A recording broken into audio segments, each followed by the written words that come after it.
Jesus diz a um místico que a gente deveria repetir essa oração várias vezes ao dia que a gente acabou de fazer. Que a gente deveria chamar o Espírito Santo várias vezes. Vocês têm hábito de chamá-lo durante o dia? Não, né? A gente esquece, né? Antes das reuniões, antes das grandes decisões, antes de fazer alguma coisa, chame por ele, mas através do coração imaculado de Maria. Ela é a Santíssima Esposa dele, a amada esposa. Então, lembrem disso, só que vocês tiverem que tomar uma decisão, né? Estiverem diante de reuniões difíceis, às vezes a gente não sabe para que lado vai, chama o Espírito Santo de Deus, ele não vai negar ajuda. Muito bem, nós estamos vivendo o terceiro domingo da Quaresma, terceiro domingo da Páscoa, e nesse terceiro domingo, vocês imaginem, os discípulos já tinham passado pelo horror da crucificação, Jesus já tinha aparecido para alguns isoladamente, já tinha aparecido lá para Tomé, já tinha aparecido para os discípulos de Emaús. E os discípulos de Emaús voltam, né, depois que Jesus parte o pão, voltam correndo, encontram com os discípulos, e quando eles estão lá conversando, eles contando o que aconteceu, Jesus entra no meio deles. É como a gente aqui reunido, falando dele, e ele chega no meio deles. Pode imaginar o impacto? Então, nesse momento, está em Lucas, né, se alguém quiser acompanhar, Lucas 24, né? Então, na hora que Jesus entra e fala, a paz esteja convosco, eles ficaram espantados e com medo, com temor, porque acharam que era um espírito. Jesus, que conhece tudo, sabe de tudo, falou, por que estáis perturbados? E por que vocês têm tantas dúvidas em vossos corações? Ele fala, sou eu mesmo, sou eu. Pode pegar, pode encostar. Mas eles estavam tão, né, era tanta alegria, ao mesmo tempo tanta surpresa. Pode imaginar que dimensão era essa que eles podiam, conseguir imaginar o que Jesus tinha para eles, né? Imagina, tinham visto ele sofrer, tinha visto aquela carne flagelada, tinha visto ele machucado, tinha visto ele cego de um olho, tinha visto tudo o que aconteceu, e de repente Jesus aparece no meio deles e fala, a paz. Jesus não chegou cobrando, não chegou falando, vocês sumiram, né? Aquela hora não ficou ninguém, hein? A gente viu, está apavorado, se ele ressuscitou, nós fugimos, o que ele vai fazer aqui agora conosco? E Jesus fala só da paz. Achou que eles estavam com muito medo, ao mesmo tempo de medo, de maravilhados, de encantados. Jesus falou, e para eles verem que não era só espírito, mas era corpo, tinha osso, era ele. Falou, vocês têm alguma coisa para comer? E comeu no meio deles. E Jesus aí explica, fala, é isso tudo que foi dito para vocês, era isso que eu falava. E vocês terão que ser testemunhas de tudo isso.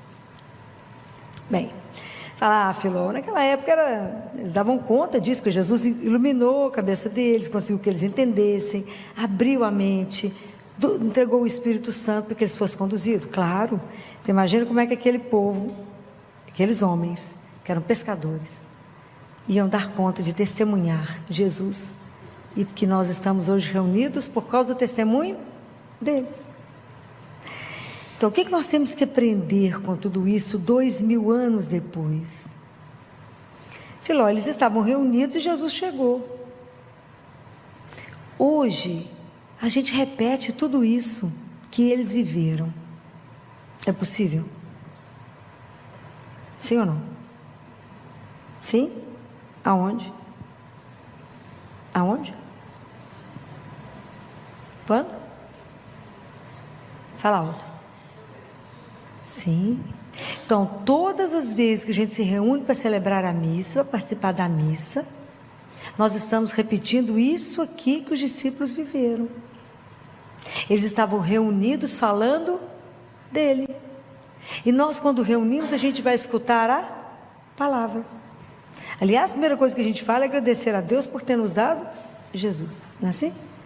Bendito seja Deus que nos reuniu no amor de Cristo. Depois a gente escuta a palavra e depois a gente se reúne na presença dele. É claro que a ressurreição, ela é a grande sustentação da nossa fé.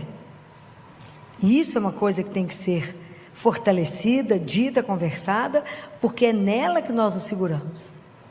Como diz São Paulo aos Coríntios, se Jesus não ressuscitou, a nossa fé é vã, é perdida, é tempo perdido a gente estar aqui. Mas é claro que a consciência de que Jesus está vivo no meio de nós, isso cresce de uma forma muito lenta, porque somos muito frágeis, e a gente mais duvida do que crê. Então, de verdade, quantas dúvidas temos que de verdade Jesus se coloca no meio de nós, que na hora que o padre faz a consagração, a partir daquele momento, nós temos Jesus vivo. A gente não pensa nisso. A gente acredita nisso mais ou menos. Porque se de verdade acreditássemos que Jesus está vivo no meio de nós, aquele Santíssimo ficaria sozinho como ele fica? Não ficaria. Jesus diz isso a um monge. Naquele livro Ensinies ele fala: se os meus filhos tivessem certeza da minha presença viva, as igrejas não caberiam. Isso é ele que fala. Do nascer ao pôr do sol teria fila, mas as pessoas não creem na minha presença ali. Não creem. Não creem que eu posso chegar ali, ele está vivo. Eu falo e ele me escuta. E se eu calar, e se eu caminhar, eu vou poder escutar o coração dele bater. Ele está vivo. Quantos milagres eucarísticos estão descritos no mundo? Inúmeros. Tem livros de milagres eucarísticos. Que Jesus se coloca naquele momento, que a hóstia se transforma em pão. Então, por que nós não acreditamos? E porque eu sempre digo que a intimidade vai gerando descaso. Nós já esquecemos que Jesus é o grande tesouro da nossa vida. Por que a igreja está de pé? Porque ele permaneceu vivo no meio de nós. Vivo pela palavra quando eu escuto, e vivo cada vez que eu recebo a Eucaristia. E vivo ali à nossa disposição para vir chorar, para vir cantar, para vir louvar, para vir agradecer, para vir contar um segredo, para dividir a vida com ele como um amigo. O dia que acreditássemos nisso, eu pergunto para vocês, nós teríamos problemas?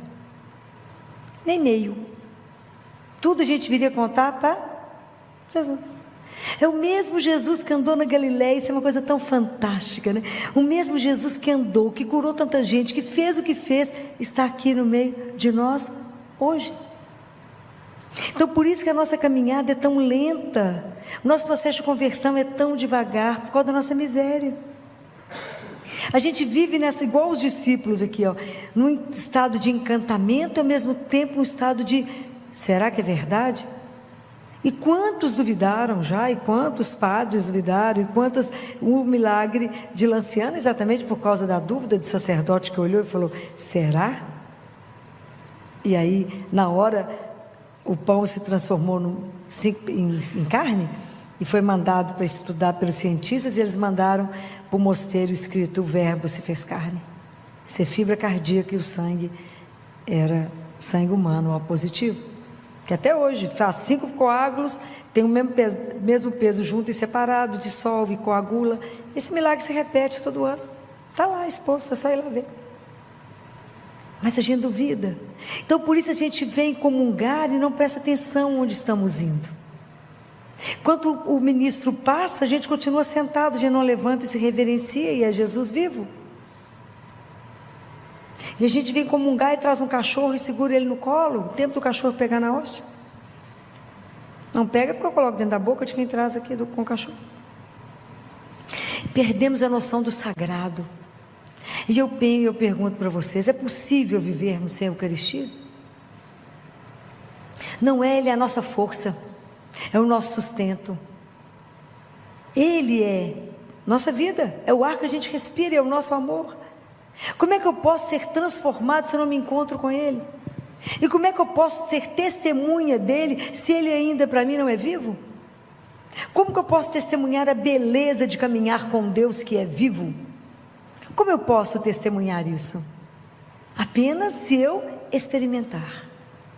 E Jesus é de uma delicadeza tamanha que Ele permite que a gente possa experimentá-lo, que a gente possa fazer uma vida na companhia de alguém que nos quer muito e nos ama muito. É só desejá-lo, é só querer. O dia que a gente pensar de verdade, que eu tenho a oportunidade todos os dias de encontrar com Ele, de conversar com Ele, eu deixaria de missa diária? Jamais, jamais, as igrejas não caberiam. Mas a gente acostumou. Está errado. É preciso que a gente deixe de ser morno, é preciso que a gente volte ao primeiro amor, é preciso que a gente se converta, é preciso que a gente tenha uma alegria que inunde o nosso peito, é preciso que a gente tenha coragem de dizer: eu estou indo ao encontro do meu Senhor. Todos os dias eu tenho a graça de poder ser alimentada por Ele. Já imaginou que a gente pode receber isso? E por que não vamos? Porque não cremos. Crê mais ou menos. O pessoal fala assim: vamos à missa? À missa? Sim, vou me encontrar com o Senhor, eu vou ouvir a palavra e vou me alimentar do meu Deus, daquele que me transforma, daquele que me carrega, daquele que tem um projeto imenso na minha vida, que se eu não atrapalhar Ele cumpre. E eu hoje, por causa da vida que eu levo com Ele, eu posso testemunhar, e carrega essa alegria de ter Ele conosco. Compreendem como a gente precisa de assumir de verdade a nossa fé, e de assumir que somos hoje as testemunhas de Jesus, como os discípulos foram um dia. O mundo não precisa de palestra, não precisa de discurso, o mundo precisa de testemunho vivo. Por que o mundo é tão dividido assim? Porque nós, como cristãos, não vivemos isso. Nós primeiros temos que adorar a Jesus, que é o amor da nossa vida. A gente deveríamos começar o dia diante dele de joelho, para pedir a bênção, a orientação, a luz, mostrar o que a gente gostaria de fazer hoje, falar: está de acordo com o seu projeto? Senhor, eu estou aqui para vos amar e vos servir, só preciso de mim para ter a vida voltada para Ele, saber que caminhamos, a gente vem do amor, caminha no amor e voltamos para o amor. Então isso tem que estar na companhia de quem? Dele. E abandonamos Ele, e a gente se apega naquilo que não te dá sustentação.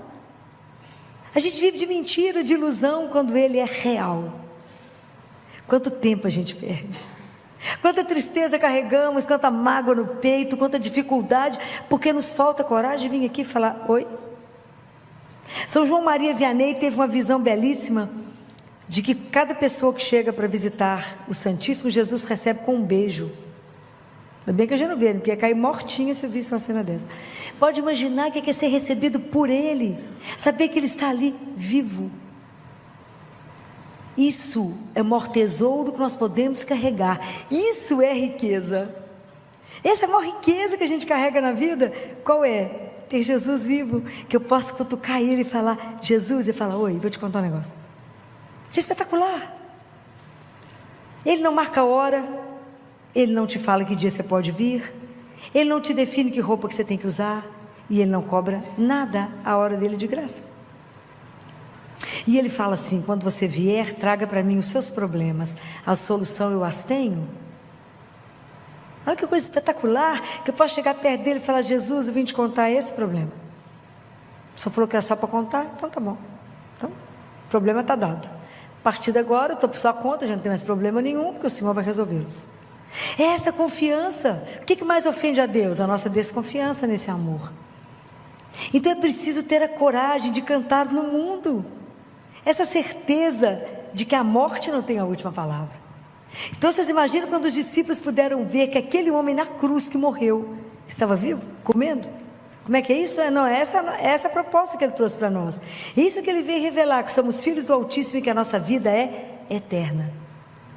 Então hoje, quando vocês escutaram a palavra de Deus hoje no Evangelho, falava: eu sou o pão da vida, eu sou o pão que desceu do céu para trazer vida. É porque a gente confunde vida com subsistência. Deus é o pão da vida. Ele me alimenta porque Ele quer cada um de nós com Ele eternamente. Mas nós não temos essa dimensão. Então por isso ficamos tão presos só naqui e agora. E Deus Pai fala assim: Parece pão, não parece? É branquinho, parece pão, tem gosto de pão. E ele fala para Catarina: Catarina, quem percebe que não é pão é os sentimentos da alma. É ele que percebe que não é pão, mas que é o próprio Deus. Porque a Eucaristia é o alimento da alma. A palavra de Deus é o alimento da alma. O nosso corpo se alimenta de comida. Mas quem nos carrega é a alma. É a que menos a gente cuida. A gente faz ginástica, maravilhoso. A gente vai nutricionista, maravilhoso. Faz preenchimento, né? Estica, encolhe, faz o que quer, né? Gasta com as plásticas, gasta. Não estou falando para não fazer, não. Gastamos com tudo. Mas gastamos o que na alma? E é ela que eu vou apresentar em primeiro lugar. No momento da morte, a nossa alma vai direto para ele. O povo está lá te arrumando, você já está lá diante dele. Isso é imediato. E nós vamos levar o quê? Para Jesus, que ele é tão preocupado com os botox lá de fora, como com os botox na alma. Estou falando mentira? Não estou. Como que investimos pouco na alma, porque não acreditamos que a vida espiritual é real. É real. Nós vamos hoje dar testemunho de Jesus no mundo hoje, que está tão difícil falar da fé, não é fácil. Não é brincadeira. Então por isso é que vocês têm que experimentar esse Deus vivo. Eu não posso dar para vocês a alegria de estar com Ele todos os dias e falar: Jesus, só viu isso? Jesus, só me ajuda nisso? Falei: mas você é dependente assim? Sim, eu tinha que dar o telefone para uma pessoa importante. Eu ajoelhei e falei com ele: Jesus, estou precisando de ligar para tal pessoa, o senhor está de acordo? Como o senhor não falou nada, o negócio é o seguinte: eu vou ligar, se ele atender, o senhor está de acordo, se o senhor não atender, está tudo certo. A pessoa atendeu, eu falei: então o senhor está de acordo, legal. É difícil, mas tudo você expõe para Ele. Mas isso você vai contar? Vou, tem que contar tudo, porque eu pertenço a Ele, a minha vida é dele, e eu vou ter que acertar com e eu não quero perder tempo como ele fala com a Gabriele. Gabriele, não perca tempo com as bagatelas daqui. Bagatelas, é assim que ele chama as nossas coisas. Essas bagatelas, Gabriela. Comece a pensar nas coisas do alto. Comece a pensar e pensa com alegria que um dia nós vamos nos encontrar. Pensa com alegria que quando você ele fala: sabia que você ainda não nasceu? Ela fala: não, você não nasceu para mim. Quer dizer, a nossa morte. Que hora que você chegar aqui, que você abrir a porta, sou eu que estou do outro lado. Você de morrer, só de pensar. Então se preparar para esse dia. E Deus Pai fala para Catarina: eu devolvo o corpo para vocês. Vocês nem vão sentir falta, mas eu dou ele de volta. Isso é maravilhoso, pensar numa coisa dessa. Que aquelas pessoas que eu amo, que porque eu amo eu permito que vá, um dia eu irei revê-las. Essa é a promessa. Porque ele voltou para falar: aqui eu estou vivo. Por que vocês estão aflitos com o quê? Falei: Senhor, mas é muita alegria, é isso mesmo. Eu vos convido a viver uma alegria. E no meio das dificuldades, no meio das provações, a gente possa dar testemunho que Ele é vivo. E que a morte não tem a última palavra, ela é a penúltima. Que não fomos feitos para a dor, mas para o amor.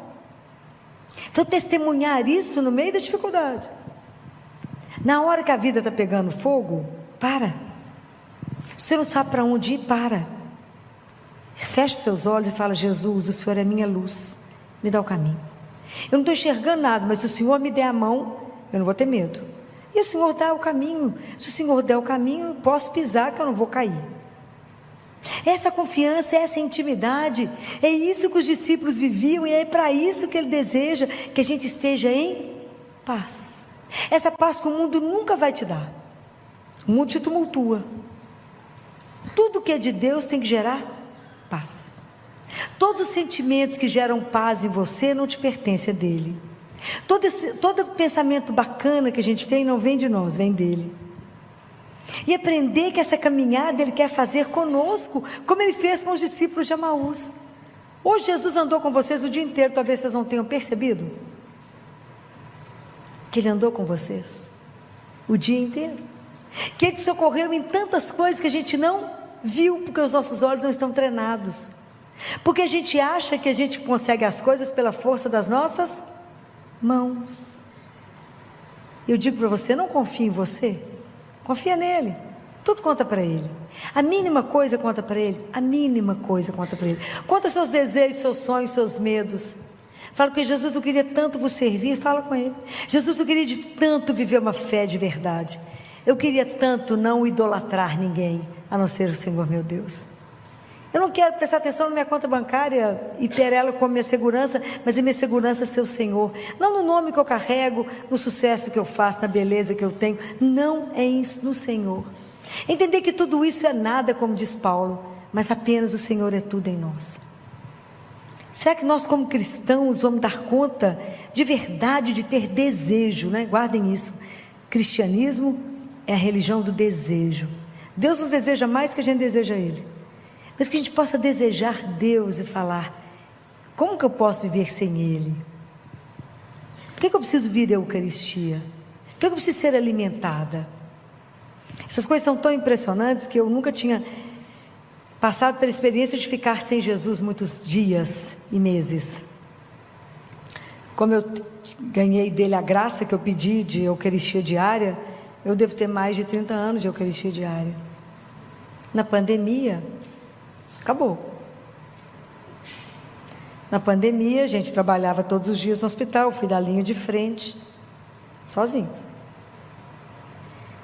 Eu e mais um grupinho parava na porta, ajoelhava na porta lá da igreja, lá do Colégio Arnaldo, e rezávamos o terço, de joelho no chão, no passeio, chorando, falando: o Senhor está preso aí, e nós estamos de cá. Nós precisamos do Senhor, e o Senhor é a nossa força, está preso. E numa época que a gente ficou preocupado, porque toda hora parava o carro da polícia, né? Porque teve uma época que o prefeito mandou tirar o povo da rua, né? E a gente estava lá de joelho, rezando. Precisava de força para ir trabalhar. Mas teve um dia que foi uma emoção. Mas foi uma emoção. Quando no sábado de manhã a gente estava trabalhando lá no hospital. E a gente estava dentro do CTI, estava discutindo, estávamos sentados. Estava a equipe de CTI, a oncologia, a nefrologia. Estávamos discutindo um caso grave. Quando de repente eu falei com o pessoal: gente, para um minutinho, será que é só eu que estou louco ou tem um sax tocando? Não tinha ninguém na rua, ninguém andava na rua, né? Era só a gente, né? Falava com Jesus: não tem ninguém, só nós dois. Não tinha ninguém na rua. Falei: tem um sax tocando? Falei: gente, tem um sax. Amo sax, né? Falei: vou lá na janela ver se tem alguma coisa acontecendo. Quando eu cheguei na janela, Deus guarde esse sacerdote que eu não sei quem é. Tinha um homem com ele tocando um sax e um sacerdote no passeio da Santa Casa com o Santíssimo elevado, dando a bênção. Achei que nós todos fomos morrer de chorar. Sabe aquela certeza absoluta que não estávamos sozinhos? Sabe aquela certeza assim de que eu fico super emocionada quando eu lembro dessa cena, porque foi uma coisa tão forte. E foi chegando as carinhas do povo, tudo naquelas janelinhas da Santa Casa. Naquela certeza assim: eu estou convosco, não desanimem, não desesperem, não enfraqueçam, eu acompanho, eu estou aqui. E o padre ficou um tempo com o Santíssimo exposto, as pessoas colocando a mão para fora Era tão duro, né? Era aquele Deus que poderia mudar todas as coisas, é o Senhor que nos acompanha, que tem misericórdia de nós, e Ele de lá, de longe, a gente com a mão estendida, né? Daquele desejo de o encontrar. E aí eu falei com Jesus na minha casa, falei: Jesus, o senhor percebeu que eu vou morrer sem o Senhor? Eu não vou dar conta de sobreviver, eu não dou conta de ficar sem a Eucaristia, eu não dou conta de ficar sem o Senhor, o Senhor é minha força, o Senhor é a minha vida, como é que eu vou viver? Lutando com tanta dificuldade, com tanta coisa difícil, nós somos abandonados. Todo mundo fala: bate palma para os médicos, bate palma para a enfermagem, bate palma para a fisioterapia, vocês vão, nós estamos aqui guardados, vocês vão, não era assim? Bate palma para a turma que enfrenta, e nós estamos guardados. Nós fomos desamparados, a equipe de saúde ficou desamparada, e fomos, né? E aí eu falei com ele: como é que eu vou fazer para comungar? Eu não dou conta de ficar sem o Senhor. E é claro que toda lembrança boa só pode vir, ideia boa só pode vir de Deus. Quando eu lembrei do mosteiro, Nossa Senhora das Graças, descobri que eu tinha uma cliente que devia ter o telefone da abadesa. Falei com ela: liga para a abadesa para mim, pergunta para ela se eu posso ir fazer adoração. Eu não vou sobreviver sem adoração, não vou. Eu sei que eu não vou sobreviver. E aí a abadesa, falei: fala com ela que eu não vou contaminar ninguém, eu não estou com Covid, eu não peguei Covid, né? Eu vou eu vou ficar de fora, devem ter uma capela mais separada. E aí a abadesa falou, não, fala com a Filó que ela pode vir fazer adoração quando ela quiser. Achei que eu fosse morrer no pedido de adoração. E ela falou, convida ela, fala com ela que o marido, que eles estão convidados para a celebração eucarística. De hora que eu recebi a Eucaristia, eu achei que literalmente eu fosse morrer. Sabe aquela emoção de reencontrar, de poder de verdade estar diante daquele que é o Senhor? De novo poder estar com Ele, de novo receber o abraço dEle, de novo receber a força dEle, de novo falar coragem. Nós estamos aqui, coragem, você não está só. Isso não tem preço. Isso não tem preço. Então poder voltar a isso, a gente não pode acostumar, não podemos acostumar com a Eucaristia. A Eucaristia sempre tem que ser algo que vai fazer tremer as nossas pernas. A emoção de estar numa fila para poder estar diante dele vivo, isso não é uma brincadeira.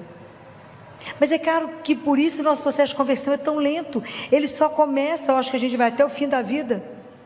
Mas a gente precisa meditar essas coisas, saber que isso não é uma brincadeira, que isso não é uma história, é real. Por que a igreja permanece? Porque Jesus ficou, Ele não foi embora. E hoje nós podemos encontrar com Ele todos os dias. E eu posso encontrar com Ele várias vezes no dia. Quando? Todas as vezes que eu vier ao Santíssimo. Mas aquele Jesus mesmo, eu posso ali falar com Ele? Pode. Ele escuta, Ele vê. E todas as suas palavras Ele guardará no coração dEle e vai usá-los. Pode falar. Exposto ou não, ali Ele está em corpo, sangue, alma e divindade. Então tem um santo que fala assim: Senhor, faz de mim um inseto muito pequenininho para que eu possa passar na fechadura, e quando eu estiver lá dentro me faça tão grande que eu nunca mais possa sair.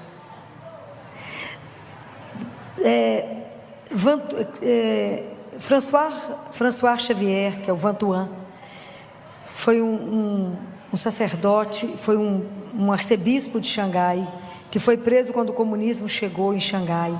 Os padres e as freiras foram levados para as lavouras, as igrejas foram incendiadas, as livrarias católicas foram incendiadas, e ele foi preso. E ele ficou preso 13 anos num lugar que não tinha nem janela.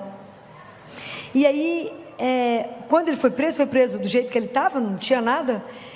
Depois de alguns dias perguntaram para ele se ele tinha algum remédio para tomar. E ele falou: eu tenho problema de estômago. E aí quem recebeu a notícia entendeu que na verdade o que ele queria não tinha problema de estômago, coisa nenhuma, que ele queria o vinho. E aí ele celebrava com a migalha de pão e uma gota de vinho na palma da mão a Eucaristia. Então ele fala que celebrou com cálice de ouro, de prata, nos melhores lugares ele celebrou, nas igrejas mais chiques ele celebrou, e ele passou a celebrar a Eucaristia diariamente na palma da mão, com uma gota de vinho e migalha de pão. E ele fala que foi a sobrevivência dele.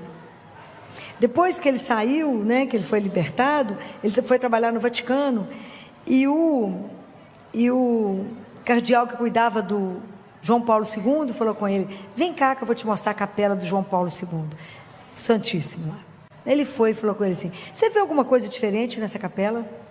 Ele falou: não. Ele falou: olha para o piso. Por quê? Porque nós mandamos trocar. Eu mandei trocar. Por quê? Eu mandei pôr madeira, porque João Paulo II faz 7 horas de adoração por dia, não é por semana. Ele visita o Santíssimo 7 vezes no dia e deita no chão prostrado. Por isso ele foi o Papa que ele foi. Tudo ele ia lá conversar com Jesus, prostrava no chão 7 vezes no dia. A gente reza um terço, fala: não, rezei demais hoje, gente. 7 horas de adoração eucarística, porque sabia de onde que ele estava. E o cardeal falou: nós temos certeza que ele o vê. Nós temos certeza. O dia que vocês quiserem ler um livro espetacular sobre ele, chama O Papa dos Milagres, vocês verão quantos milagres João Paulo II fez de fazer um sinal da cruz em alguém. Vá ler, que o livro é escandaloso assim. Teve um fotógrafo ateu do Vaticano que fotografou e se converteu por ver os milagres dele. Que depois ele ficou sabendo, né? Depois ele ia atrás e via os milagres. Mas por quê? Porque era Deus vivo com ele. É isso, é quando a gente caminhar com ele, quando a gente fizer uma unidade. Vocês imaginam, 7 horas de adoração por dia. Eu faço uma luta para ver se as pessoas vão visitar Jesus uma vez por semana. Falo, gente, quinta-feira é dia da adoração. Vai ver Jesus, vai visitar. Então nós precisamos de entender que nós temos um tesouro, que é a nossa força, a nossa vida, e tudo sem restrição eu posso dizer, e tudo eu posso dividir, posso pedir luz, posso pedir sabedoria e falar, me ajuda. Eu não sei o caminho, eu quero voltar para casa, eu não quero vos ofender, eu não quero vos magoar, eu quero vos servir, eu não quero pecar, me ajuda. Você acha que ele vai negar a graça? Não vai. Então eu preciso que de verdade a gente assuma a nossa fé, de verdade a gente viva a nossa fé, de verdade. Fala, Senhor, eu sou frágil, exatamente porque eu sou frágil e tenho consciência da minha miséria, que eu posso ser sua discípula. Eu posso andar atrás do Senhor, não sei para nada mesmo, mas o Senhor serve, o Senhor pode. Então não vamos perder isso, que esse terceiro domingo da quaresma, da Páscoa e essa semana que nós estamos vivendo, vamos pedir a Jesus a graça de ter amor ao Santíssimo Sacramento, de adorá-lo vivo ali na Eucaristia, mesmo que a gente não veja, não vamos ver, mas fala, Jesus me ajuda. Eu creio, mas venha de encontro à minha pouca fé. Eu creio, Senhor, que o Senhor está nas mãos daquele sacerdote, mas venha de encontro. Aproveita quando o sacerdote levantar a hóstia, como eu pedi a ele uma vez, eu posso dizer a vocês, eu falei, Jesus, aproveitando a sua santíssima presença, me dê a graça. Eu preciso da missa diária. Foi assim que eu consegui. Eu preciso. O Senhor não precisa de mim, mas eu não posso viver sem o Senhor. Me ajuda. Me dá um jeito de fazer missa diária. Ele deu. Então assim, se a gente precisa pedir, aproveitem na hora que o sacerdote está ali, aproveitem na hora que vocês vêm aqui e falam com ele, me ajuda. Você acha que ele vai negar? E ele falou, quando vocês vierem, eu só quero, não programa o que você tem que dizer, é um encontro de amigos, assim que ele chama. Eu falo, gente, que oportunidade nós temos de poder chamá-lo de amigo, e ao mesmo tempo de meu Senhor, aquele que divide até o café, mas ao mesmo tempo eu digo, meu Senhor e meu Deus. Só Ele poderia nos oferecer essa dádiva. Então não percam isso. Isso é o maior tesouro que nós podemos ter, que nada possa tirar de você. Se você ainda não consegue missa diária, mas que você não perca a oportunidade de assistir missa, e jamais perder a missa do domingo, jamais. Peça a Ele a graça, fala, Jesus, eu preciso dessa graça, eu preciso me alimentar, eu preciso ter disposição, preciso ter alegria, eu preciso, me ajuda. Somente Ele pode nos dar isso. Então que a gente possa viver isso para poder ser testemunha de um Deus vivo. E eu quero terminar com um poema de Vantuan. E ele nos diz assim: só Deus pode dar a fé, mas vós podeis dar o vosso testemunho. Só Deus pode dar a esperança, mas vós podeis dar a confiança aos vossos irmãos e irmãs. Só Deus pode dar o amor, mas vós podeis ensinar os outros a amar. Só Deus pode dar a paz, mas vós podeis espalhar sementes de unidade. Só Deus é o caminho, mas vós podeis mostrá-lo aos demais. Só Deus é a luz, mas vós podeis fazê-la resplandecer aos olhos de todos. Só Deus é a vida, mas vós podeis dar aos outros vontade de viver. Só Deus pode fazer aquilo que parece impossível, mas vós sereis capazes de fazer aquilo que é possível. Só Deus é suficiente por si mesmo, mas Ele prefere contar conosco. Quando Jesus apareceu, da ressurreição até Pentecostes, a grande figura que permaneceu com eles, ajudando eles a rezar, e ajudando eles a terem perseverança, estarem reunidos em oração, foi Nossa Senhora. Então a devoção popular colocou, porque isso é de abril em geral a junho, que é Pentecostes. No meio de abril a junho é o mês de maio. Então a devoção popular colocou o mês de maio como o mês de Nossa Senhora, porque ela é sempre quem nos ajuda a permanecer em Deus.